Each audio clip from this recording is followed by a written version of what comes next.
بسم اللہ الرحمن الرحیم۔ خاموش رہو یا ایسی بات کہو جو خاموشی سے بہتر ہو۔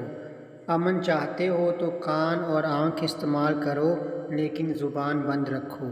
شریعت میں اہل خانہ سے حسن سلوک کی بڑی تاکید کی گئی ہے۔ حقیقی علم وہ ہے جس سے انسان حلال و حرام میں فرق کرے۔ دریا کے پانی اور آنکھ کے پانی میں صرف جذبات کا فرق ہے۔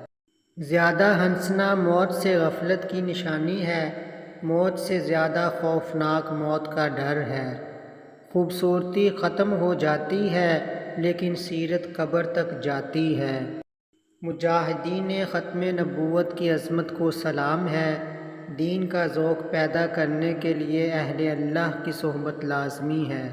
فقہ کے بغیر قرآن و حدیث پر عمل ممکن نہیں۔ میزان میں زیادہ وزنی چیز حسن اخلاق ہے۔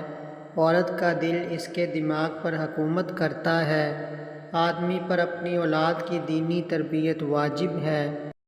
سخت گو اور ترنت خو آدمی جنت میں نہیں جائے گا۔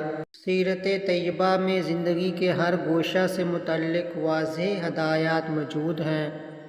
صحبت صالحہ سے لفظی علم حقیقی علم بن جاتا ہے۔ علم اور بصیرت کا مرکز انسان کا دل ہے۔ خوش نصیب ہے وہ انسان جو اپنے نصیب پر خوش رہے۔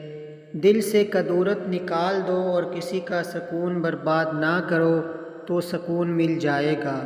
حضور صلی اللہ علیہ وآلہ وسلم کی سچی محبت کے بغیر ایمان کامل نہیں۔ کامل مسلمان وہ ہے جس کے ہاتھ اور زبان سے دوسرے محفوظ رہیں۔ ہمارے چینل کو سبسکرائب کریں اور لائک کریں۔ شکریہ۔ اللہ حافظ۔